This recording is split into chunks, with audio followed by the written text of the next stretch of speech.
नमस्कार, JH education के online platform पर आप सभी स्टूडेंट्स का स्वागत है। करंट अफेयर्स 2022 की सीरीज के अंतर्गत आपको पता है कि हम लोगों ने जनवरी से लेकर के मई महीने तक को कवर कर लिया है। आज जून 2022 हम लोग कवर करने वाले हैं। इन महीनों में बात करें मई या जून में तो बहुत ज़्यादा न्यूज़ नहीं थे। कहने का मतलब है कि आपके एग्ज़ाम के पॉइंट ऑफ व्यू से, कॉम्पिटिटिव एग्ज़ाम के पॉइंट ऑफ व्यू से बहुत ज़्यादा न्यूज़ नहीं थे। तो जितने न्यूज़ है उन सभी न्यूज़ में से कुछ इंपॉर्टेंट टॉपिक को हम लोगों ने कवर किया है और उनसे क्वेश्चंस बनाने की कोशिश की है एग्ज़ाम के पॉइंट ऑफ व्यू से। ठीक है, एक और इन्फॉर्मेशन दे दूँ, जो स्टूडेंट्स आगे जुड़ेंगे आप लोग एक बार सेशन को लाइक कर दीजिए। आप लोग का कोई अगर सुझाव है तो आप लोग कमेंट भी ज़रूर करिए और आप लोग अपने मित्रों के साथ भी शेयर कीजिए और आप लोग भी चैनल को लाइक ज़रूर कर दें और चैनल को सब्सक्राइब ज़रूर कर लें, ताकि फ्यूचर में आपको कोई भी अगर कंटेंट अपलोड की जाती है तो या फिर लाइव भी आएंगे तो आपको उसका नोटिफिकेशन मिल जाएगा। ठीक है, इसके अलावा जेएच एजुकेशन के ही नाम से एक टेलीग्राम चैनल भी बनाई गई है जिस पर रेगुलर पीडीएफ डाली जाती है, अपलोड कर दी जाती है पीडीएफ। तो आप जेएच एजुकेशन के टेलीग्राम से भी जुड़ जाएं। मैं कमेंट बॉक्स में भी, डिस्क्रिप्शन बॉक्स में भी, दोनों जगह मैं उनका लिंक दे रहा हूं आप लोगों को, ताकि आप लोग जल्दी से जल्दी उसमें जुड़ जाएं। ठीक है, आगे हम लोग शुरुआत करेंगे। एक और इन्फॉर्मेशन आपको ये चीज़ बता दूं कि चूंकि हमारे सामने अभी जो फिलहाल जो एग्ज़ाम है वो है 68th बीपीएससी प्रीलिम्स एग्ज़ाम है। जो स्टूडेंट 69 के लिए फॉलो कर रहे हैं, चैनल को सब्सक्राइब किया हुआ है, वो भी जुड़े रहे हमारे साथ। और जो 68th वाले हैं जिनका 12 फरवरी को एग्ज़ाम होने वाला है, तो उनको ध्यान में रखते हुए जनवरी से लेकर के दिसंबर 2022 के पहले हम लोग करंट अफेयर्स की पूरी सीरीज करने वाले हैं और उसके बाद जनवरी से लेकर के दिसंबर 2022 तक बिहार करंट अफेयर्स की भी हम लोग सीरीज चलाएंगे। ठीक है, और ये सब के सब जो है आपके होंगे बिहार के जो बीपीएससी एग्जाम है उनसे 12 फरवरी को, उनसे पहले ही ये सभी के सभी लेक्चर्स पूरे कर लिए जाएंगे, ताकि आप लोग ज़्यादा से ज़्यादा उसका फ़ायदा उठा सके। जो लेक्चर्स होंगे वहाँ यहाँ उनका आपको क्लास में, आपको जो एग्ज़ाम है उसमें आपको इसका बेनिफिट मिल सके। तो आइए हम लोग शुरुआत करते हैं। सबसे पहला जो क्वेश्चन है, क्वेश्चन नंबर 1 ही हम लोग लेते हैं। और क्वेश्चन नंबर 1 देखिए क्या है कि पर्यावरण प्रदर्शन सूचकांक EPI, ठीक है, इन्वायरमेंटल परफॉर्मेंस इंडेक्स जिसको कहा जाता है, इन्वायरमेंट परफॉर्मेंस इंडेक्स की रैंकिंग में किस देश को शीर्ष स्थान दिया गया है। तो पर्यावरण के क्षेत्र में जो सुधार को लेकर के जो बहुत सारे उपाय किए जा रहे हैं अलग अलग देशों के द्वारा, तो वाकई में पर्यावरण को लेकर के जो गंभीर देश है, जो सीरियस कंट्री है, उनकी अगर बात करें तो उनकी ये बनाई गई है, इसके लिए इंडेक्स बनाई जाती है। इंडेक्स में जो ऊपर रहता है, जिनकी अच्छी रैंकिंग रहती है, इसका मतलब है कि इन्वायरमेंट को लेकर के वो सीरियस है। तो यहाँ पे बात करें तो जो डेनमार्क है, आपको पता होगा स्कैंडिनेवियन कंट्री है, डेनमार्क को टॉप रैंक मिला है। यानी पर्यावरण प्रदर्शन सूचकांक की बात करें, इन्वायरमेंट परफॉर्मेंस इंडेक्स की बात करें, तो उसमें टॉप पे रखा गया है किसको, डेनमार्क को। डेनमार्क शीर्ष स्थान है, ठीक है, पर्यावरण प्रदर्शन सूचकांक को लेकर के। उसके बाद भारत की बात कर ले तो 180 देशों का ये डाटा लेकर के ये सूचकांक, ये इंडेक्स तैयार की गई है और भारत को 180 देशों में 180वां स्थान मिला है। यानी पर्यावरण प्रदर्शन को लेकर के जो भारत के की बात करें, हालांकि इस रैंकिंग का या ये प्रदर्शन को जो सूचकांक है वो कई सारे यूरोपियन देशों के द्वारा और उन लोगों के द्वारा जारी किया जाता है। तो कई बार भारत की तरफ से भी ये आरोप लगता भी रहता है और कई बार डाउटफुल भी होता है कि कई सारे इंडेक्स में इंडिया को नीचे बहुत ज़्यादा दिखा दिया जाता है, जिनके अलग अलग इंटेंशन भी है कई सारे देशों के। तो इसको सिर्फ एग्जाम के पॉइंट ऑफ व्यू से हमें याद करना है कि भारत को 180वां स्थान मिला है और डेनमार्क जो है वो पर्यावरण प्रदर्शन सूचकांक में शीर्ष पर है, डेनमार्क को टॉप पे रखा गया है। ठीक है, आगे इसके बारे में और क्या क्या चीज जान ले तो भारत इसमें सबसे नीचे स्थान पर है, बॉटम पर इंडिया को रखा गया है। 180 कंट्रीज में 180th रैंक बनाया गया है भारत को। रिपोर्ट की बात करें तो यह रिपोर्ट 2 साल पे जारी की जाती है, हर दूसरे साल पे जारी की जाती है। World Economic Forum, Yale Center for Environment Law and Policy, और उसके बाद Columbia University Center for International Earth Science Information Network, ये दोनों ऑर्गेनाइजेशन है और इनके द्वारा संयुक्त रूप से ये जारी की जाती है पर्यावरण प्रदर्शन सूचकांक। और उसमें आपने देखा कि भारत की रैंकिंग सबसे नीचे यानी 180वां है और डेनमार्क इसमें टॉप पे है। ठीक है, तो इसको बस एक डाटा के रूप में याद रखेंगे, एग्जाम के पॉइंट ऑफ व्यू से इंफॉर्मेशन के रूप में इन चीज़ों को लेकर के हमें बहुत ज़्यादा क्या कहते हैं उसको, बहुत ज़्यादा भावुक होने की जरूरत नहीं है। एग्जाम पॉइंट ऑफ व्यू से इन इंफॉर्मेशन को हम लोग याद रखेंगे। क्वेश्चन नंबर 2 की तरफ बढ़ते, देखिए कि भारत का पहला liquid mirror telescope, liquid mirror telescope में मरकरी जो होती है वो लिक्विड फॉर्म में होती है, हालांकि मरकरी आपको पता होगा कि दो फॉर्म उसके होते हैं, तो यहाँ पे लिक्विड फॉर्म में मरकरी को क्या किया जाता है, तो इस टेलीस्कोप में लगाया जाता है और उसके बाद जाकर के उपयोग किया जाता है। ये वाला टेलीस्कोप जो है वो कहाँ पे स्थापित किया गया है ये पूछा गया है। तो आपको एक चीज बता दूं कि जो लिक्विड मिरर टेलीस्कोप है वो उत्तराखंड के नैनीताल में देवस्थान है। उत्तराखंड के नैनीताल में देवस्थान नाम का एक जगह है जहां पे इसे स्टैब्लिश किया गया है, अर्थात इसे स्थापित किया गया है।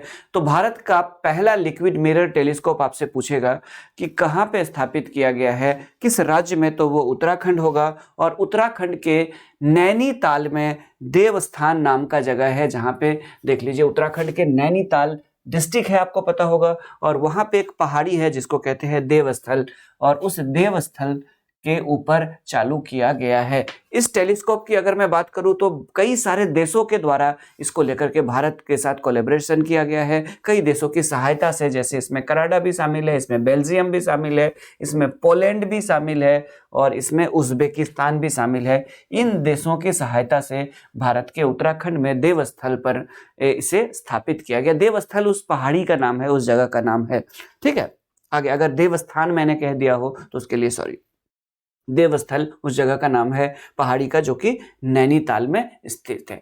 टेलीस्कोप का बेसिकली काम क्या होता है, तो टेलीस्कोप जो होती है वो ऑब्जर्व करती है स्पेस में, यानी अंतरिक्ष में जो डिफरेंट ऑब्जेक्ट्स है, डिफरेंट सेलेस्टियल बॉडी है, यानी खगोलीय पिंड है, उनको ऑब्जर्व करती है, उनको देखती है, उनका अध्ययन करती है। और इसी मकसद से ये टेलीस्कोप स्थापित किया गया है। और ये बेसिकली क्या होगा, तो ये खगोलीय पिंड का अध्ययन करेगी, अंतरिक्ष के मलबे को देख पाएगी। यहाँ से बहुत सारे जो हमारे सैटेलाइट्स खराब हो जाते हैं और मलबे के रूप में स्पेस में है, उनको यहाँ से ऑब्जर्व कर पाएंगे, इनको हम लोग देख पाएंगे। इससे कॉन्स्टेलेशंस यानी तारा समूह, जो तारों की आकृतियां बनती है, उसको भी हम लोग देख पाएंगे।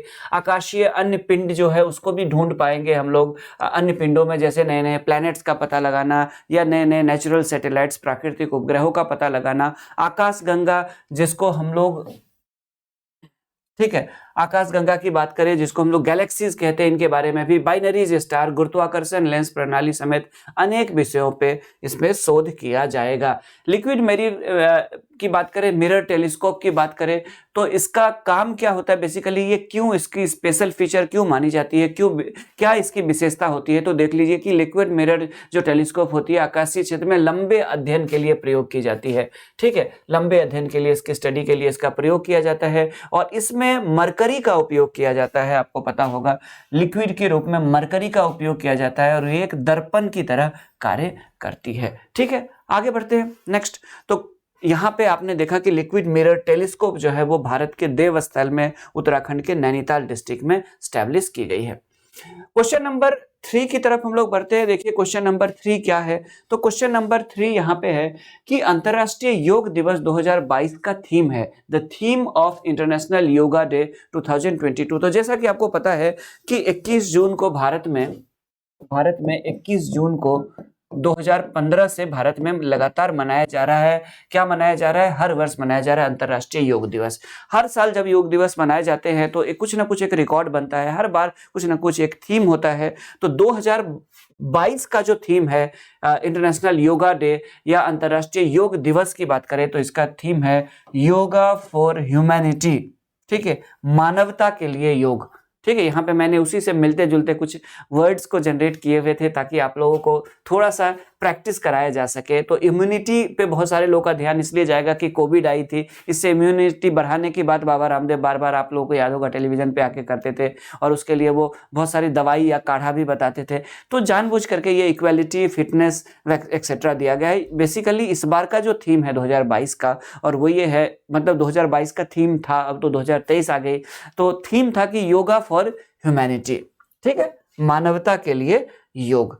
ठीक, तो इंटरनेशनल योगा डे हम लोगों ने कब मनाया? तो इंटरनेशनल योग डे या योगा दिवस या योग दिवस कह लीजिए, या इंटरनेशनल योगा डे, इंग्लिश में योगा कहेंगे, हिंदी में योग दिवस कहेंगे। तो 21 जून को हर वर्ष मनाया जाता है। और थीम क्या था इस साल का?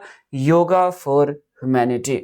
आगे बढ़ते हैं। तो प्रत्येक साल 21 जून को हम लोग मनाते हैं, अंतर्राष्ट्रीय योग दिवस मनाते हैं। इसकी बात करें तो इसकी शुरुआत हुई थी 21 जून 2015 को, जब 2014 में भारत में सरकार बदली थी, प्रधानमंत्री नरेंद्र मोदी जी बने थे। तो आपको याद होगा कि उन्होंने घोषणा की थी कि हम योग दिवस मनाएंगे। 2014 में उन्होंने घोषणा की थी और 2015 से इसकी शुरुआत हुई थी भारत में। तो 27 सितंबर 2014 को इन्होंने इसे मनाने की पहल की थी और अंततः 21 जून 2015 को भारत में न सिर्फ बल्कि पूरे विश्व में पहला योग दिवस मनाया गया था। ठीक है। अब उसके बाद जाकर के क्वेश्चन है कि अंतरराष्ट्रीय महिला क्रिकेट के सभी फॉर्मेट में विश्व में सर्वाधिक रन बनाने वाली महिला क्रिकेटर है। The highest run scorer in the world in all formats of international women's cricket. तो आपको बता दूं कि मिताली राज, जिन्होंने संन्यास ले लिया है क्रिकेट से, अंतरराष्ट्रीय महिला क्रिकेट से, मिताली राज 10,000 से भी ज्यादा रन बनाई है। मिताली राज की अगर बात करें तो 10,000, ठीक है, 10,868 रन है इनके।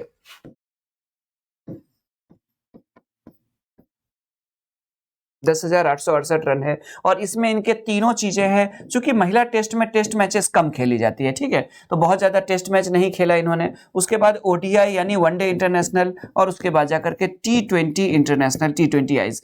तो ये सभी मिलाकर के, तीनों फॉर्मेट मिलाकर के इन्होंने 10,868 रन बनाए हैं और ये मिताली राज का रिकॉर्ड है। ठीक है, ये मिताली राज का रिकॉर्ड है, वर्ल्ड रिकॉर्ड है। अभी तक किसी भी खिलाड़ी ने इतना रन नहीं बनाया है, तो दुनिया में सबसे ज्यादा। और ये इसलिए चर्चा में है, इस क्वेश्चन को मैंने इसलिए आप लोगों के लिए बनाया है कि मिताली राज रिटायर हुई है, तो आपसे इसी से मिलते जुलते ये भी कुछ क्वेश्चन पूछा जा सकता है कि हाल ही में मिताली राज ने खेल से संन्यास ले लिया, वह किस क्षेत्र से संबंधित थी या कौन से क्षेत्र की खिलाड़ी थी। ठीक है, तो वो महिला क्रिकेट की है, भारतीय क्रिकेट महिला क्रिकेट टीम की कप्तान भी रही है। देख लीजिए मिताली राज को 8 जून 2022 को मिताली राज ने इंटरनेशनल क्रिकेट को अलविदा कह दिया, यानी अंतरराष्ट्रीय क्रिकेट से संन्यास ले लिया। 8 जून 2022 को इन्होंने संन्यास ले लिया। टोटल अपने करियर में, चूंकि मैंने पहले ही बताया कि महिला क्रिकेट में कम टेस्ट मैचेस खेले जाते हैं, तो इन्होंने सिर्फ 12 टेस्ट मैचेस खेले थे, 232 वनडेज खेले थे और 89 T20s खेले थे इन्होंने,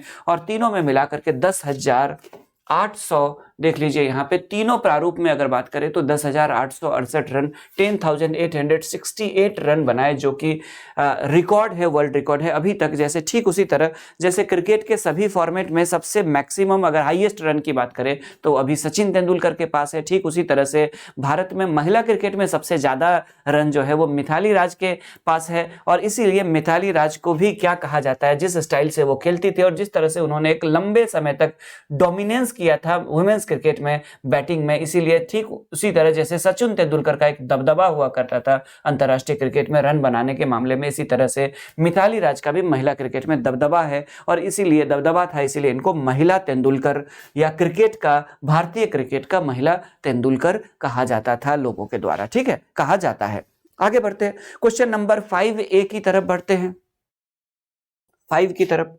तो क्वेश्चन नंबर जो 5 है वो ये है कि सबसे अधिक ग्रैंड स्लैम पुरुष एकल खिताब जीतने वाला खिलाड़ी है। तो आपको एक चीज बता दूं यहाँ पे कि ग्रैंड स्लैम का मतलब क्या होता है। तो ग्रैंड स्लैम का मतलब होता है कि टेनिस के 4 प्रतिष्ठित प्रतियोगिता होती है, उसमें से एक होता है जिसको हम लोग कहते हैं ऑस्ट्रेलियाई ओपन या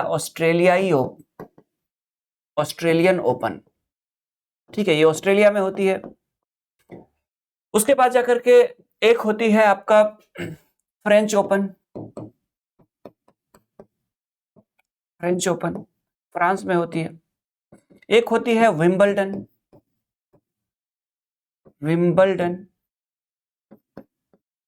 ये कहां पे होती है? तो ये होती है आपकी ब्रिटेन में, इंग्लैंड में। और एक होती है यूएस ओपन, और यूएस ओपन कहां पे होती है? तो यूएस ओपन होती है यूएसए में, संयुक्त राज्य अमेरिका में। हालांकि दुनिया में कई सारे देशों में हर साल टेनिस टूर्नामेंट होते हैं, लेकिन ये चारों जो है ये कॉमर्शियल टेनिस में अगर बात करें हम लोग तो ये खिलाड़ी इंडिविजुअल भाग लेते हैं इसमें। तो ये जो है ये चारों मिला करके इसको कहा जाता है ग्रैंड स्लैम। ये और ये साल में होने वाले सबसे प्रतिष्ठित टूर्नामेंट है टेनिस के, ठीक है। और इनको मिलाकर के कहते हैं ग्रैंड स्लैम। और इसमें एकल, पुरुष एकल की बात करें तो इसमें आपको पता होगा कि men's single, women's single, men's double, women's double और मिक्स डबल, टोटल 5 प्रकार की प्रतियोगिता होती है। पुरुष एकल जिसमें एक तरफ एक खिलाड़ी पुरुष होते हैं, दूसरी तरफ दूसरे खिलाड़ी होते हैं। महिला एकल होती है जिसमें एक तरफ महिला खिलाड़ी, दूसरी तरफ भी महिला खिलाड़ी। फिर जाकर के पुरुष डबल जिसमें 2 पुरुष खिलाड़ी उधर, 2 पुरुष खिलाड़ी अपोजिट में।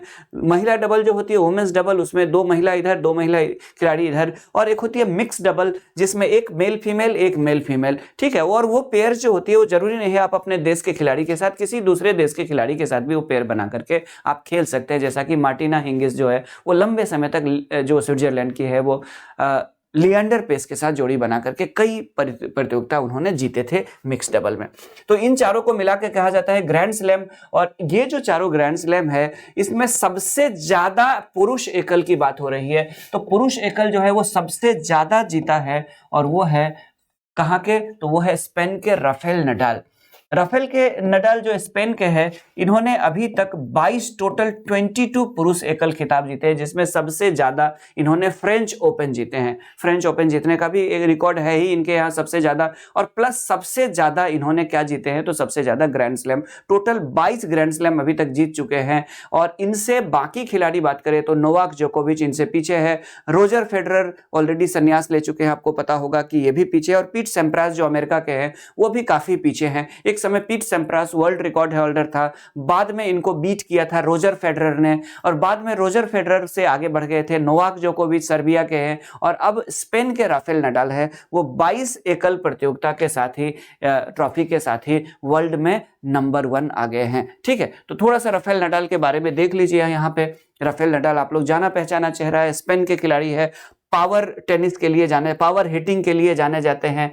पावर टेनिस कह लीजिए या पावर गेम कहा जाता है उसको, जिसमें ताकत की, सिंगल में बहुत ज्यादा ताकत की जरूरत पड़ती है। इसलिए आपने देखा होगा कि जो अमेरिकन खिलाड़ी थी मार्टिना हिंगिस, उसने एक लंबे समय तक राज किया था टेनिस के कोर्ट पे, क्योंकि पावर हिटिंग के लिए वो जानी जाती थी। तो राफेल नडाल भी पावर हिटिंग के लिए अपने जाने जाते हैं। और ये वर्ल्ड में अगर बात करें तो लंबे समय तक नंबर 1 खिलाड़ी भी रहे। तो स्पेन के राफेल नडाल है और इन्होंने नॉर्वे के कैस्पर रूड को पराजित किया था इस बार फाइनल में। और उसके साथ ही इन्होंने फ्रेंच ओपन का खिताब, रिकॉर्ड खिताब जीत लिया। और ओवरऑल ये वर्ल्ड रिकॉर्ड भी है। अभी तक 22 ग्रैंड स्लैम टाइटल किसी भी खिलाड़ी ने, इंडिविजुअल खिलाड़ी ने नहीं जीते हैं, ठीक है। तो कुल मिलाकर के ये है आपका क्वेश्चन नंबर 5। अब जाकर के बात करते हैं क्वेश्चन नंबर 6। तो क्वेश्चन नंबर 6 देखिए आपके सामने है कि ब्रुसेल्स में, ठीक है, बेल्जियम में है ब्रुसेल्स, आप लोगों को पता होगा। तो ब्रुसेल्स में यूरोपियन संघ की एक बैठक के दौरान किन 2 देशों को इस संघ का सदस्य बनाने के निर्णय को मंजूरी दी गई है। ब्रुसेल्स जो कि बेल्जियम में है, वहां पे यूरोपियन यूनियन की एक मीटिंग बुलाई गई थी। और यूरोपियन यूनियन की मीटिंग में 2 देशों के बारे में विचार किया गया कि इन 2 देशों को आगे यूरोपियन यूनियन की सदस्यता मिल जाएगी। और इस बात को लेकर के मंजूरी दे दी गई है। उसमें कुछ फॉर्मेलिटीज बचे हुए, कुछ औपचारिकताएं बची हुई है। और उन औपचारिकताओं को पूरा करने के बाद यूरोपियन यूनियन के मेंबर बन जाएंगे। और ये दोनों कौन होंगे, तो ये होंगे यूक्रेन और मोल्डोवा। यूक्रेन आपको पता है जहां पे अभी रूस ने हमला किया हुआ है, और उसी के बगल में एक छोटा सा देश है मोल्डोवा। और ये दोनों पूर्वी यूरोप के देश है, ईस्टर्न यूरोपियन कंट्री है। और ये यूरोपियन यूनियन के जो कि 27 देश है, इनके बनने के बाद 2 और बढ़ जाएगी, टोटल हो जाएगी 29 कंट्री। तो ये देख लीजिए यहाँ पे नक्शे पे अगर आप देखेंगे तो ये यूरोप का नक्शा है। आपके पास अगर एटलस है तो आप उसको देख सकते हैं। यूक्रेन आपको दिख रहा होगा यहाँ पे। यहाँ पे अगर मैं बात करूँ तो यहाँ पे आपको दिख रहा है रोमानिया, ये दिख रहा है मोल्डोवा, ठीक है। ये सब रूस के पड़ोसी देश है। हालांकि यूक्रेन यहाँ पे है, रूस इस साइड में है, और उत्तर के साइड में उधर भी रूस है, ठीक है। तो मोल्डोवा की बात करें यहाँ पे, तो मोल्डोवा और यूक्रेन जो है ये दोनों बनने जा रहे हैं, यूरोपियन यूनियन के मेंबर बनने जा रहे हैं। जो औपचारिकताएं हैं वो शुरू की गई है। और ये डिसीजन कब लिया गया, जब बेल्जियम के ब्रुसेल्स में, ठीक है, एक सम्मेलन का आयोजन किया गया था। तो सदस्य देशों के द्वारा यूरोपियन यूनियन के मेंबर बनाए जाने को लेकर के जो प्रस्ताव है उसको आगे बढ़ाया गया। अब यूरोपियन यूनियन क्या है, तो यूरोपियन यूनियन एक संगठन है, यूरोपियन देशों का एक संगठन है जो कि आर्थिक, सामाजिक और अन्य क्षेत्रों में यूरोप के जो छोटे छोटे देश हैं उनको आपस में उनके कॉपरेशन के लिए बनाई गई एक संगठन है, जिसमें यूरोप के छोटे छोटे टोटल 27 देश शामिल है। एक समय कुछ और देश शामिल थे जो बाद में क्विट कर गए। तो 1 जनवरी 1958 को इसका गठन किया गया था, अस्तित्व में आया था। और इसकी अगर बात करें, हेडक्वार्टर की बात करें, तो इसकी हेडक्वार्टर बेल्जियम के कैपिटल है ब्रुसेल्स, जहां पे इसका हेडक्वार्टर है। ठीक है, आगे बढ़ते हैं, क्वेश्चन नंबर 7 की तरफ बढ़ते हैं। तो क्वेश्चन नंबर 7 देखिए क्या है। तो प्रश्न संख्या 7 आपके सामने है कि विश्व व्यापार संगठन का मुख्यालय कहां पे है। अब देखिए यहाँ पे चूंकि डब्ल्यूटीओ की बार बार मीटिंग होते रहती है, और कई बार क्या होता है कि डब्ल्यूटीओ किसी ना किसी कारण से चर्चा में रहती है, तो कई बार डब्ल्यूटीओ का जो स्टैटिक पार्ट होता है, यानी वो भाग जो नहीं बदलता रहता है बार बार, उससे भी प्रश्न पूछ लिए जाते हैं। न सिर्फ उसके करंट अफेयर्स के पार्ट जरूरी होते हैं,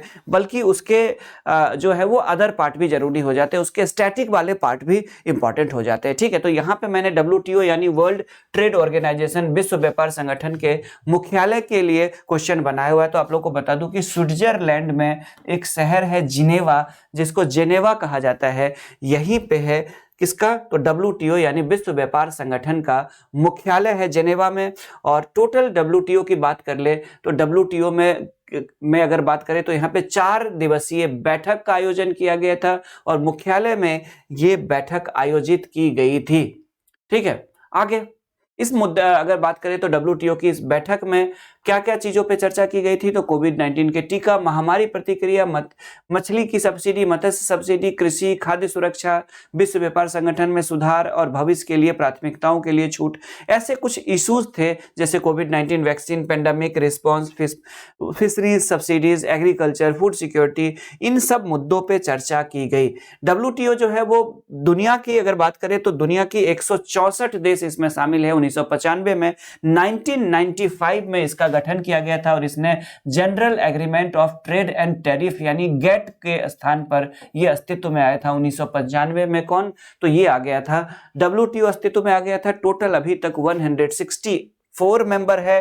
दुनिया के 200 प्लस देशों में से भले ही सिर्फ 164 मेंबर है, लेकिन दुनिया में होने वाले जो व्यापार है उसका 98%, 98% जो वर्ल्ड ट्रेड है उसमें भागीदारी किसकी है, तो डब्ल्यूटीओ के मेंबर्स की। तो कितना इंपॉर्टेंट ऑर्गेनाइजेशन है आप समझ सकते हैं। तो डब्ल्यूटीओ के बारे में आपको क्या चीजें जाननी चाहिए, तो डब्ल्यूटीओ को लेकर के जानना चाहिए कि डब्ल्यूटीओ का गठन कब किया गया था। तो डब्ल्यूटीओ का जो गठन है वो किया गया था 1995 में। इसने किसका स्थान लिया था, तो गेट का स्थान लिया था, General Agreement of Trade and Tariff. GATT का 164 मेंबर है इसके, और इसकी जो हेडक्वार्टर है वो स्विट्जरलैंड के जिनेवा में है। इतनी इंफॉर्मेशन आपको जरूरी होगा डब्ल्यूटीओ को लेकर के। बाकी ट्रिप्स, इंटेलेक्चुअल प्रॉपर्टी राइट, ये सब चीजें आगे अगर किसी लेक्चर में करंट से जुड़े हुए कुछ मुद्दे आएंगे तो उस पर मैं इनको एक्सप्लेन कर दूंगा कि डब्ल्यूटीओ से जुड़े हुए अन्य जो शर्तें होती है, अन्य चीजें जो होती है, उस पर भी हम लोग चर्चा करेंगे। ठीक है, तो नेक्स्ट है क्वेश्चन नंबर, इसी तरह से बीच बीच में करंट अफेयर्स के जो स्टैटिक वाले पार्ट है इसको भी थोड़ा और ज्यादा डिटेल में कराने की मैं कोशिश करूंगा आगे के लेक्चर से, ताकि आप लोगों का एक बेस बने। तो एक बार आप लोग सेशन को लाइक कर दीजिए। आप लोग जो लोग देख रहे हैं, आप लोगों को क्या करना है, तो आप लोगों को चैनल को भी सब्सक्राइब कर लेना है, और नोटिफिकेशन जो आइकॉन बनी हुई है, बेल आइकॉन जो है, उसको भी आपको क्लिक करना है, ताकि आगे जो जितनी भी क्लासेस हो। आप लोगों को एक चीज बता दूं कि अभी तो हम लोग बीपीएससी को ध्यान में रख करके कर रहे हैं, बीपीएससी यूपीपीसीएस को भी ध्यान में रख रहे हैं। आगे जो फरवरी मंथ है उससे हमारी जो तैयारी चल रही है वो तैयारी ये होगी कि हम लोग जब फरवरी मंथ में जनवरी मंथ के न्यूज को करेंगे आगे वाले एग्जाम के लिए, जो 69th बीपीएससी है या यूपीपीसीएस 2023 है या आईएएस 2023 है, तो तीनों के सेपरेट लेक्चर होंगे। एक बीपीएससी का लेक्चर होगा, एक यूपीपीसीएस का होगा, और एक आईएएस का होगा। जो बीपीएससी के लेक्चर्स होंगे उसमें बीपीएससी के स्टाइल में क्वेश्चंस आपके दिए जाएंगे, और उसमें बिहार करंट अफेयर्स इंक्लूड होंगे। यूपीपीसीएस के जो आपके सीरीज शुरू होने वाले हैं, 2023 वाले सीरीज शुरू होंगे, तो उसमें भी क्या होगा, तो उसमें सभी करंट अफेयर्स के साथ साथ यूपी करंट अफेयर्स भी होंगे, और उसी स्टैंडर्ड के होंगे जिस स्टैंडर्ड का यूपीपीसीएस में पूछा जाता है। और आईएएस के जो करंट अफेयर्स होंगे उसमें उस लेवल के क्वेश्चंस बनाए जाएंगे, स्टेटमेंट बेस्ड क्वेश्चन, 3-4 स्टेटमेंट वाले क्वेश्चंस होंगे पूरे 1 महीने के करंट अफेयर्स पे, और वो भी सीरीज चलाई जाएगी जिसका टारगेट होगा आईएएस 2023 का प्रीलिम्स। ठीक है, तो जुड़े रहिएगा हम लोगों के साथ, और आप लोग एक बार चैनल को जरूर सब्सक्राइब कर लीजिए सभी लोग। आगे तो क्वेश्चन नंबर 8 है, देख लीजिए। तो प्रश्न संख्या 8 क्या है यहाँ पे? तो प्रश्न संख्या 8 ये है कि जून 2022 में किन्हें नीति आयोग का नया सीईओ नियुक्त किया गया? Who has been appointed as the new CEO of Niti Aayog इन जून 2022? ठीक है, तो जून 2022 में अगर बात करें तो नीति आयोग के नए सीईओ किन्हें बनाया गया है, ये क्वेश्चन पूछा गया। तो परमेश्वरन अय्यर जो है वो जून 2022 में नीति आयोग के नए सीईओ बना है। और इन्होंने किसका स्थान लिया है? तो इन्होंने स्थान लिया है अमिताभ कांत का। इन्होंने अमिताभ कांत का स्थान लिया है। बाकी बात कर ले तो सुमन बेरी की बात कर ले तो सुमन बेरी आप लोगों को पता होगा कि नीति आयोग के क्या है, तो ये उपाध्यक्ष है, नीति आयोग के उपाध्यक्ष है ये। बाकी ये सब क्या है, तो ये सब मेंबर रहे हैं नीति आयोग के, ये सब के सब क्या है, तो नीति आयोग के मेंबर्स हैं। और सुमन बेरी जो है वो उपाध्यक्ष है। अध्यक्ष आप लोगों को पता होगा कि नीति आयोग के अध्यक्ष प्रधानमंत्री होते हैं, जो प्रधानमंत्री पद पे होंगे उस समय वही नीति आयोग के अध्यक्ष होंगे। और परमेश्वरन अय्यर जो है वो इन्होंने अमिताभ कांत की जगह ये क्या बने हैं, तो नीति आयोग के नए सीईओ यानी चीफ एग्जीक्यूटिव ऑफिसर के रूप में अपॉइंट किए गए हैं जून 2022 में। तो चलिए, तो ये देख लीजिए परमेश्वरन अय्यरन जी की फोटो देख लीजिए। इनकी बात करें, इनका बैकग्राउंड अगर बात कर ले तो इनका बैकग्राउंड आप थोड़ा देख लीजिए क्या है। तो इनका बैकग्राउंड हालांकि मैंने यहाँ पे नहीं दिया है, ये जाने माने इकोनॉमिस्ट रहे हैं देश के। ठीक है, आगे अब क्वेश्चन नंबर 9 हम लोग ले लेते हैं। यहाँ पे क्वेश्चन नंबर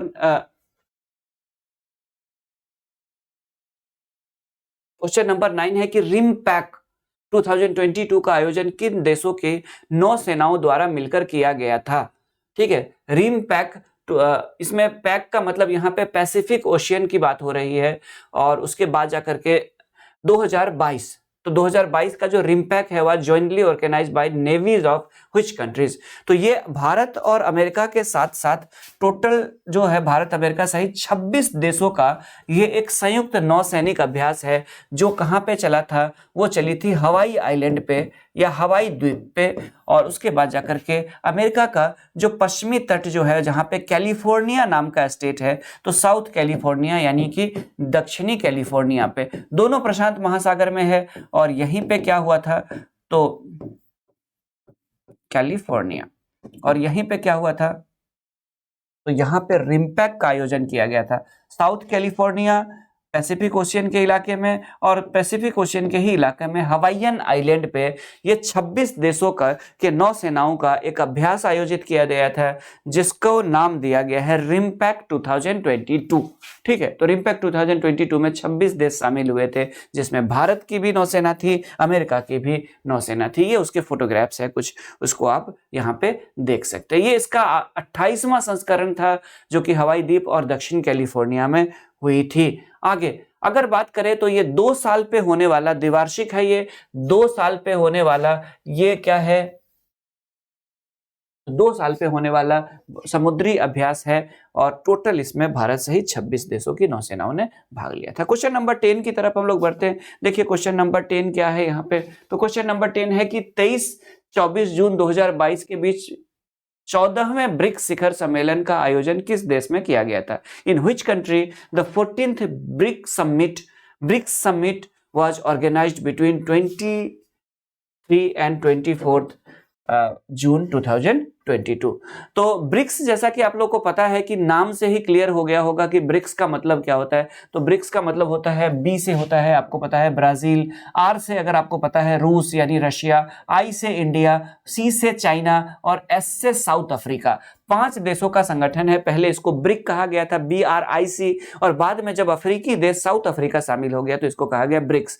बी से ब्राजील, आर से रूस यानी रशिया, आई से इंडिया यानी भारत, सी से चाइना और एस से बात करें तो साउथ अफ्रीका। ये पांचों के पांचों क्या है, तो ये पांचों के पांचों जो देश है, अगर आप वर्ल्ड मैप पे देखेंगे तो ये विकासशील देश है। कौन से देश है ये, तो ये विकासशील देश है। दुनिया की बड़ी अर्थव्यवस्थाओं वाला, बड़ी जनसंख्याओं वाला विकासशील देश है ये। और इन देशों ने एक संगठन बनाया हुआ, ठीक उसी तरह जैसे G7 दुनिया के सबसे विकसित देशों का, बड़े देशों का संगठन है, उसी तरह से G5, ये अगर बात करें ब्रिक्स जो है वो दुनिया के 5 बड़ी अर्थव्यवस्थाओं वाले विकासशील देशों का संगठन है। जो भले ही देश विकासशील है कुछ मामलों में, लेकिन उनकी इकोनॉमी का जो आकार है वो काफी बड़ा है। ठीक है, उनकी जो इकोनॉमी का आकार है वो काफी बड़ा है। तो इन ब्रिक्स देशों का आयोजन किया गया था, ये पूछा गया है कि ब्रिक्स देशों के सम्मेलन का आयोजन, तो ब्रिक्स देशों के सम्मेलन का आयोजन किया गया था चाइना के बीजिंग में। ठीक है, चीन के बीजिंग में ब्रिक्स देशों के सम्मेलन का आयोजन किया गया था, ये देख लीजिए आप लोग। ठीक है, कहां पे किया गया था? बीजिंग में, चाइना में। ये ओरिजिनल फोटो है। ये पांचों देशों के आपको पता है कि जो राष्ट्र प्रमुख है, चाहे रूस की बात करें तो रूस के राष्ट्रपति व्लादिमीर पुतिन, भारत के प्रधानमंत्री श्री नरेंद्र मोदी, उनके बाद जाकर के बात करें तो यहाँ पे चीन के राष्ट्रपति शी जिनपिंग, और उसके बाद साउथ अफ्रीका के प्रेसिडेंट और ब्राजील के प्रेसिडेंट पहुंचे थे। जिस कंट्री में जो प्रमुख होते हैं, एग्जीक्यूटिव हेड होते हैं, वही इसमें पार्टिसिपेंट करते हैं। तो 23 से 24 जून 2022 के बीच 14वें ब्रिक्स शिखर सम्मेलन का आयोजन किया गया था, और इसमें भारत के प्रधानमंत्री के अलावा अगर बात करें तो ब्राजील के राष्ट्रपति थे भी भाग लिया था। इनका नाम क्या है? तो जैर बोल्सोनारो नाम है। रूस के राष्ट्रपति की बात करें व्लादिमीर पुतिन, चीन के राष्ट्रपति शी जिनपिंग, और दक्षिण अफ्रीका के राष्ट्रपति साइरिल रामाफोसा याद रखेंगे, साउथ अफ्रीका के प्रेसिडेंट है, और इन सभी लोगों ने भाग लिया था। 5 देशों का संगठन है ब्रिक्स। ठीक है, तो 14वें ब्रिक्स का जो शिखर सम्मेलन हुआ था उसके बारे में भी थोड़ा बहुत जान लीजिए कि उसका थीम क्या था। ठीक है, तो उसका जो थीम था, promoting high quality BRICS partnership, promoting high quality BRICS partnership as a ring in a new era for global development. उच्च गुणवत्ता वाली ब्रिक्स साझेदारी को बढ़ावा देना, वैश्विक विकास के लिए एक नए युग की शुरुआत करना। उच्च गुणवत्ता वाली ब्रिक्स साझेदारी को बढ़ावा देना, वैश्विक विकास के लिए एक नए युग की शुरुआत करना। ये 14वें ब्रिक्स सम्मेलन, जो शिखर सम्मेलन चाइना में हुआ था, उसका ये थीम था। अब ब्रिक्स के बारे में क्या क्या है इंफॉर्मेशन जान लीजिए अबाउट ब्रिक्स। तो आइए अबाउट ब्रिक्स भी हम लोग जान लेते हैं कि क्या क्या चीजें हैं। तो ब्रिक्स जो है वो दुनिया की विकासशील यानी उभरती हुई, इमर्जिंग जो दुनिया की इकोनॉमी है, उन देशों का नाम है, जिसमें अगर बात करें तो B4, जैसा कि मैंने कहा कि B4 ब्राजील, R4 रसिया, I4 इंडिया, C4 चाइना और S4 साउथ अफ्रीका, इनको मिलाकर के क्या बना? ब्रिक्स बना। They are emerging economy of the world, या विश्व की बात करें तो विश्व की ये उभरती हुई अर्थव्यवस्था है। हालांकि अभी विकासशील है, लेकिन ये देशें आगे भविष्य में हो सकती है कि ये देश जिस हिसाब से आगे बढ़ रही है, विकसित देशों को टक्कर देने वाली स्थिति में आ जाएगी। 2001 में ब्रिटिश अर्थशास्त्री जिम ओनील ने ब्राजील, रूस, भारत और चीन की 4 उभरती अर्थव्यवस्था का वर्णन करने के लिए ब्रिक शब्द का प्रयोग किया था। सबसे पहले ब्रिक वर्ल्ड को रिकमेंड किसने किया था? सबसे पहले प्रयोग किसने किया था? तो जिम ओनील नाम के, ठीक है, ब्रिटिश अर्थशास्त्री ने किया था। बाद में जाकर के इसी से प्रेरित होकर के इन देशों ने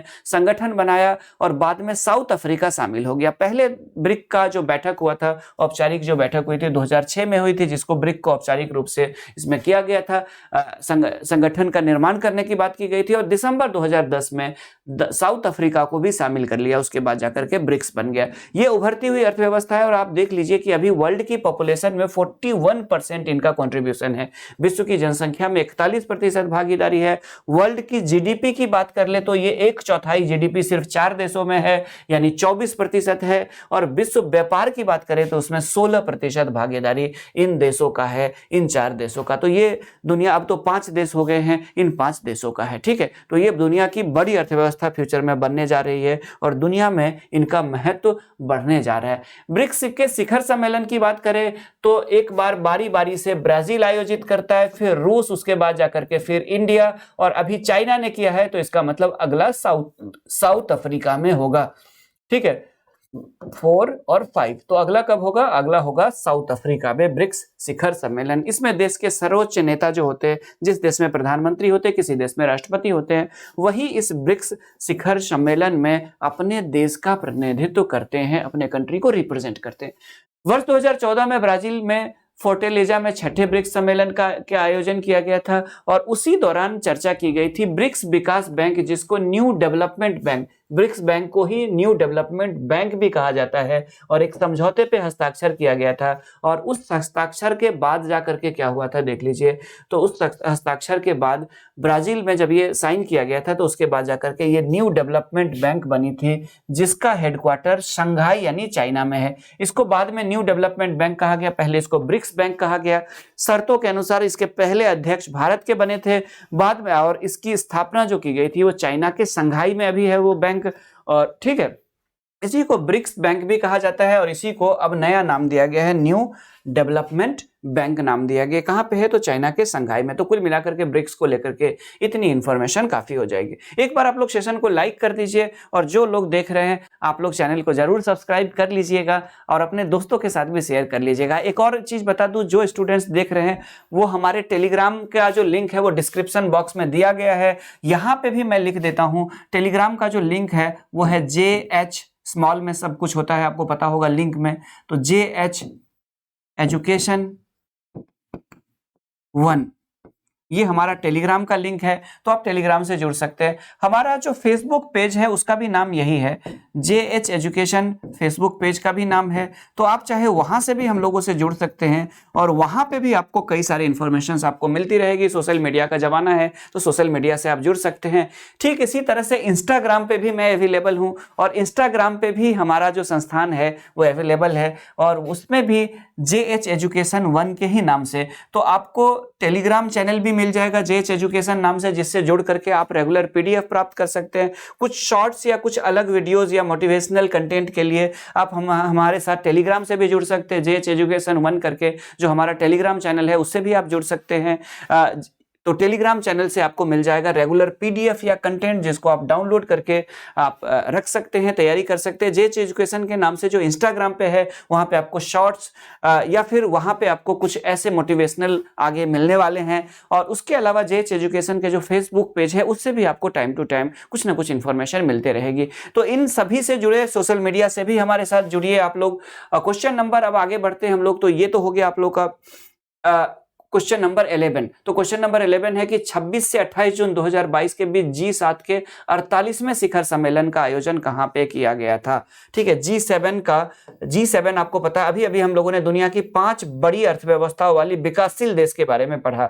और G7 क्या है? तो G7 दुनिया की 7 बड़ी विकसित अर्थव्यवस्थाओं वाले देशों का संगठन है और इसका पूछ रहा है यहाँ पे क्वेश्चन नंबर 11 में इसका पूछा जा रहा है कि इसका जो शिखर सम्मेलन हुआ था, इसकी जो बैठक हुई थी वो कहां पे हुई थी? ठीक है, तो जर्मनी में हुई थी इसकी बैठक। G7 आपको पता है दुनिया की 7 सबसे बड़ी अर्थव्यवस्था और विकसित देशों का संगठन है, बड़ी अर्थव्यवस्था वाले विकसित देशों का संगठन है G7। और इसका 48वां शिखर सम्मेलन इसकी जो आयोजित की गई थी, 48th जो इसकी समिट हुई थी वो 26 जून से लेकर के 28 जून के बीच हुई थी। और वो हुई थी कहां पे? स्लॉस एल्माउ क्रुएन, ये जर्मन वर्ड है। कहां पे है ये? तो स्लॉस एल्माउ क्रुएन जो है वो है कहां पे? वो है जर्मनी में। तो जर्मनी में G7 कंट्रियों का समिट हुआ था। आगे अगर बात करें तो जर्मनी की प्रेसिडेंसी ने अर्जेंटीना, भारत, इंडोनेशिया, सेनेगल और दक्षिण अफ्रीका को सम्मेलन में भाग लेने के लिए आमंत्रित किया था। यानी कि इसी में चूंकि जर्मनी प्रेसिडेंट था, इस बार का अध्यक्ष था, तो जर्मनी ने दुनिया के कुछ विकासशील देश जिनके प्रति सकारात्मक सोच है G7 का, उसमें से अर्जेंटीना को भी बुलाया गया था, भारत को भी बुलाया गया था, इंडोनेशिया को भी बुलाया गया था, सेनेगल को भी बुलाया गया था और साउथ अफ्रीका को बुलाया गया था। इन सभी देशों को बुलाया गया था, आमंत्रित किया गया था G7 में भागीदारी के लिए। हालांकि ये मेंबर कंट्री नहीं है। मेंबर कंट्री की बात करें तो मेंबर कंट्री कौन कौन से हैं देख लीजिए G7 में। तो मेंबर कंट्री के बारे में जानने से पहले एक दो चीजें और यहाँ पे जान लीजिए, जैसे कि एक अंतर सरकारी संगठन है, 1975 में इसको बनाया गया था और वैश्विक आर्थिक शासन, अंतर्राष्ट्रीय सुरक्षा, ऊर्जा नीति जैसे मुद्दों पर चर्चा होती है इसके द्वारा। और G7 में दुनिया की 7, मैंने कहा कि बड़ी अर्थव्यवस्था वाले विकसित देश शामिल है, विकासशील नहीं, क्योंकि ठीक है। तो यहाँ पे कौन कौन है देख लीजिए, दुनिया की 7 बड़ी अर्थव्यवस्था वाले विकसित देश। तो इसमें United kingdom, Canada, France, Germany, Italy, Japan और अमेरिका। ठीक है, 7 देश टोटल शामिल है। पहले रूस भी शामिल था इसमें, रूस इसका मेंबर हुआ करता था, तो उस समय इसको कहा जाता था G8, वर्तमान में इसको कहा जाता है G7, और G7 में ये सातों के सातों देश शामिल है। G20 का भी पार्ट है। भारत की बात करें तो G7 देश, और भारत की बात करें तो G20 का हिस्सा है। ठीक है, भारत G7 में तो खैर मेंबर के रूप में नहीं भाग लेता है, लेकिन G20 का भारत मेंबर है।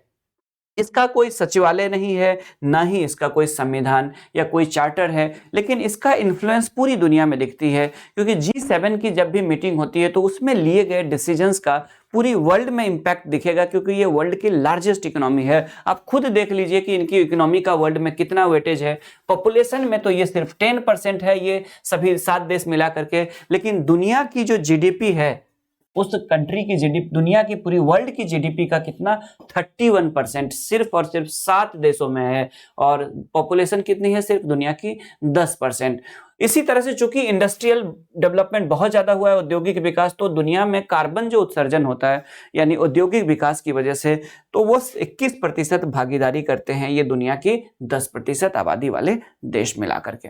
आगे क्वेश्चन नंबर 12 की तरफ हम लोग बढ़ते हैं। तो क्वेश्चन नंबर 12 क्या है देख लीजिए। तो क्वेश्चन नंबर 12 ये है कि इकोनॉमिक्स इंटेलिजेंस यूनिट द्वारा हाल ही में जारी ग्लोबल लिवेबिलिटी इंडेक्स 2022 में रहने योग्य विश्व के सबसे अच्छे शहरों की सूची में शीर्ष स्थान पर कौन सा शहर है, यानी कि which city has topped the list of the world's best cities to live in recently released global liveability index 2022 by the economist intelligence unit. तो रहने योग्य जो दुनिया के सबसे अच्छे शहरों की लिस्ट बात करें तो भारत में टॉप 10 में भारत का कोई शहर नहीं आता है। आपको बता दूं, दुनिया में ऑस्ट्रिया की जो कैपिटल है वियना शहर बहुत शांत है, बहुत साफ सुथरा है, हवा भी वहां की साफ सुथरी है। वियना है ऑस्ट्रिया में, और इसे दुनिया के रहने योग्य शहरों में पहले स्थान पर रखा गया है। किसने जारी किया? तो ये इकोनॉमिस्ट इंटेलिजेंस यूनिट ने जारी किया ग्लोबल लिवेबिलिटी इंडेक्स, और इसमें दुनिया के रहने वाले सबसे अच्छे शहरों की बात की। इसके लिए इन्होंने क्या क्या चीजों को आधार बनाया?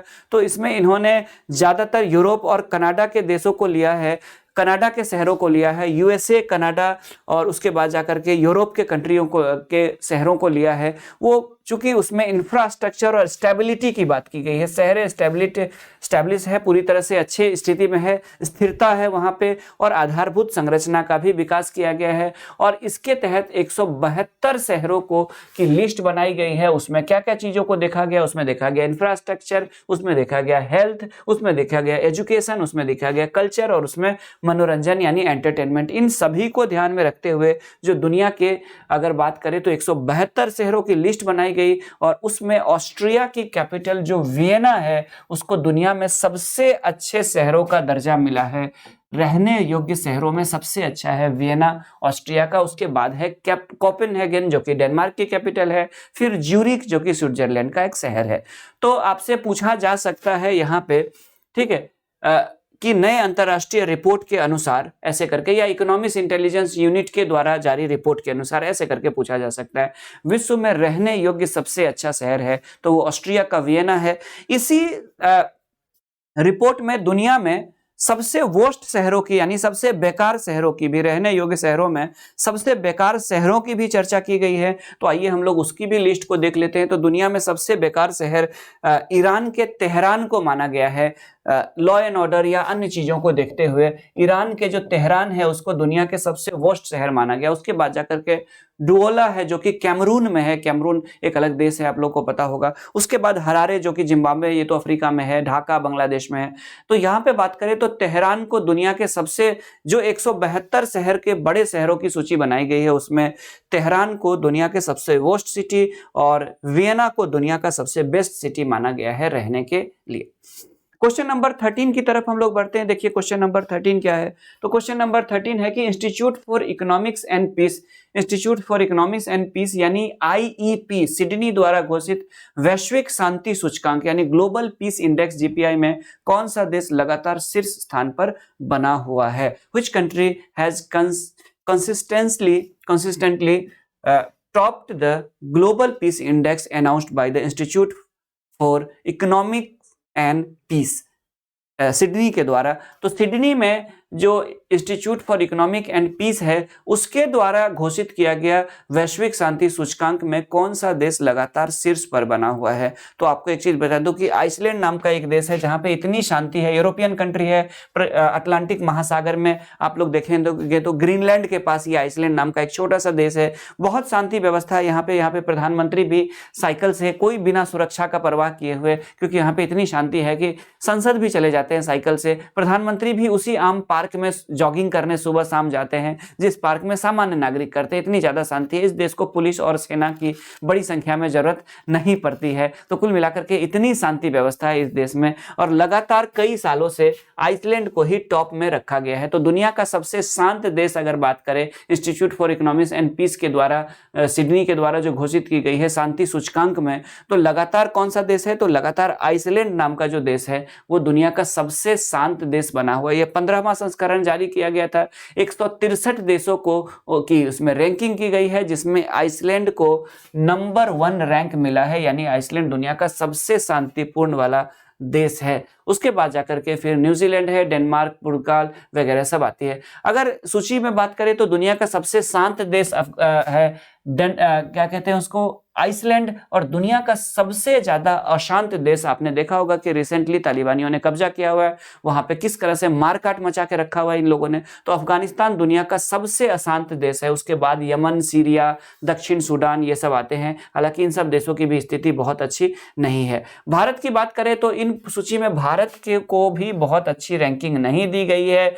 जगह जगह कुछ प्रोपेगेंडा चलते हैं न्यूज चैनल के, जिसकी वजह से कई बार भारत की अंतर्राष्ट्रीय छवि खराब करने की कोशिश होती है भारतीय मीडिया के ही द्वारा, और इसके इन्हीं मीडिया रिपोर्ट्स को आधार बना करके ये अंतर्राष्ट्रीय संगठन है जो भारत को इतनी खराब रैंकिंग देते हैं। हालांकि भारत में देखें तो भारत कई सारे देशों से ज़्यादा बेहतर स्थिति में है, बावजूद इसकी भारत की खराब रैंकिंग, क्योंकि भारत के कुछ चैनल्स के द्वारा इस तरह की प्रोपेगेंडा फैलाई जाती है, भारत को ही बदनाम करने की कोशिश की जाती है। खैर, आपको बस इस रैंक को एग्जाम के पॉइंट ऑफ व्यू से याद करना है। 135वां स्थान भारत को दिया गया इस रैंक में। दुनिया के सबसे ज्यादा अशांत देशों की सूची में, शांत देशों की सूची की बात करें तो 163 देशों की रैंकिंग में पहले स्थान पर आइसलैंड है, सबसे निचले स्थान पर अफगानिस्तान है, और भारत को बहुत खराब रैंकिंग दी गई है, यानी 135th रैंक इंडिया को इसमें दिया गया है। तो क्वेश्चन नंबर आगे की तरफ हम लोग बढ़ते हैं। क्वेश्चन नंबर देखिए अगला कौन सा है, तो यह है क्वेश्चन नंबर 14। पर्यावरण निष्पादन सूचकांक, एनवायरमेंट परफॉर्मेंस इंडेक्स की बात करें तो मैं किस देश को शीर्ष स्थान दिया गया है?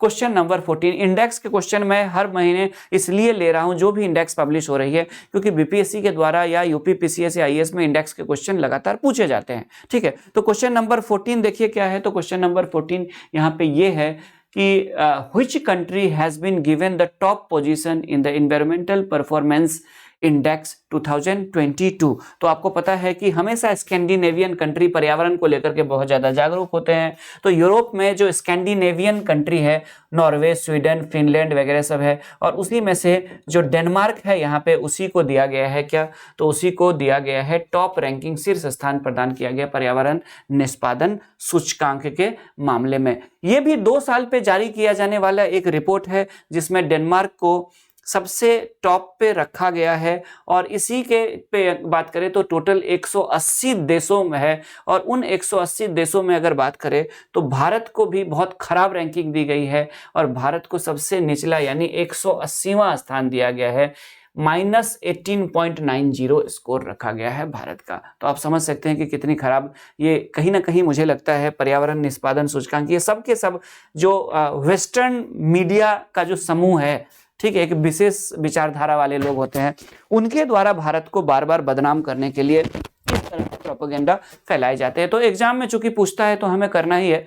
तो भारत को मिला है यहाँ पे क्या, इन्वायरमेंटल परफॉर्मेंस इंडेक्स की बात करें तो इसमें इन्वायरमेंटल परफॉर्मेंस इंडेक्स 2022 में डेनमार्क टॉप पे है, और 180 में से 180वां स्थान भारत को दिया गया है, यानी भारत सबसे नीचे स्थिति में है पर्यावरण प्रदर्शन सूचकांक को लेकर के। ठीक है, जब भारतीय आपको बुरा लगेगा ये सुनने में, चूंकि एग्जाम में पूछा जाता है तो हमें यहाँ पे इंडेक्स करने हैं। क्वेश्चन नंबर 15 देखते हैं क्या है। तो क्वेश्चन नंबर 15 यहाँ पे ये है कि विश्व प्रतिस्पर्धात्मकता सूचकांक 2022 वर्ल्ड कॉम्पिटिटिवनेस इंडेक्स 2022 में भारत को कौन से स्थान पर रखा गया? What is the rank of India in the world competitiveness index 2022। तो विश्व प्रतिस्पर्धात्मक जो सूचकांक बनी है, प्रतिस्पर्धात्मक सूचकांक, उसमें भारत को 37वां स्थान मिला है और भारत ने अपनी रैंक में सुधार की है। ठीक है, इसमें भारत को जो विश्व प्रतिस्पर्धात्मकता सूचकांक की बात करें तो इसमें भारत ने सुधार किया, अपनी रैंकिंग में भारत 37वें स्थान पर पहुंच गया है।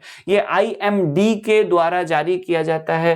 ठीक है, और इसमें डेनमार्क को जो है वो पहले स्थान पर रखा गया है। किसके द्वारा ये जारी किया जाता है? तो ये जारी की जाती है management development index, management development के द्वारा यह जारी किया जाता है। और डेनमार्क को इस सूची में प्रतिस्पर्धात्मक सूचकांक में भी डेनमार्क पहले स्थान पर है। भारत की बात कर ले तो भारत 37वें स्थान पर है। स्विट्जरलैंड सेकंड, तो पहले स्थान पर डेनमार्क, स्विट्जरलैंड सेकंड और सिंगापुर थर्ड पे है। भारत की रैंकिंग में इसमें सुधार दिखाया गया है और भारत को 37वें रैंक मिला है। 43 पिछले साल था, अब भारत 37वें स्थान पर पहुंच गया है। क्वेश्चन नंबर 16 की तरफ बढ़ते हैं। क्वेश्चन नंबर 16 आपके सामने यहाँ पे ये है कि जून 2022 में संयुक्त राष्ट्र द्वारा किस देश के नाम बदलने के आग्रह को स्वीकार कर लिए जाने के बाद उस देश का नाम बदल दिया गया? Which country was renamed in June 2022 after the United Nations accepted its request to change its name? ठीक है, तो आपको पता होगा कि एक देश जो इंटर कॉन्टिनेंटल कंट्री है, कहाँ पे है ये तो इस देश के कुछ भाग एशिया में है और कुछ भाग जो है वो यूरोप में भी है। इसके कुछ एरिया जो है वो यूरोप में भी है, हालांकि इसको एशियन कंट्री माना जाता है टर्की को। और टर्की चूंकि एक ब्रिटिश इंग्लिश में इसका ट्रांसलेशन जो है वो अलग हो जाता था, जिसकी वजह से यहाँ के देश के लोग थोड़ा सा बेइज्जती फील करते थे। इसी का अंग्रेजी अनुवाद, चूंकि ये लोग तुर्की कहते थे और उसका अंग्रेजी हो जाता था टर्की, और इसकी वजह से इनको दिक्कत होती थी। इसीलिए इन्होंने यूएनओ को, चूंकि बेइज्जती वाली फील होती थी, इसीलिए तुर्की का नाम बदल करके इस एशियन कंट्री, जिसकी कुछ जमीन यूरोप में भी है, एक शहर भी इसका यूरोप में है, आपको पता होगा, और ये एक तरह से यूरोप जाने का रास्ता प्रदान करता है, जमीनी रास्ता। तो तुर्की ने अपने नाम को बदलने का फैसला किया, यूएनओ में अप्लाई किया था। और भारत में आपको पता होगा कि अगर थोड़ी सी नाम में मिस्टेक हो जाए, जन्म प्रमाण पत्र में या सर्टिफिकेट में, तो कई साल तक दौड़ने के बाद भी नहीं होता है। लेकिन एक देश का नाम उससे ज़्यादा आसान होता है अंतर्राष्ट्रीय स्तर पर बदलना। तो यूएनओ को इन्होंने रिक्वेस्ट किया, इन्होंने इनके बात को मान लिया और तुर्की का नाम बदल करके कर दिया गया तुर्कीय। क्या कर दिया गया?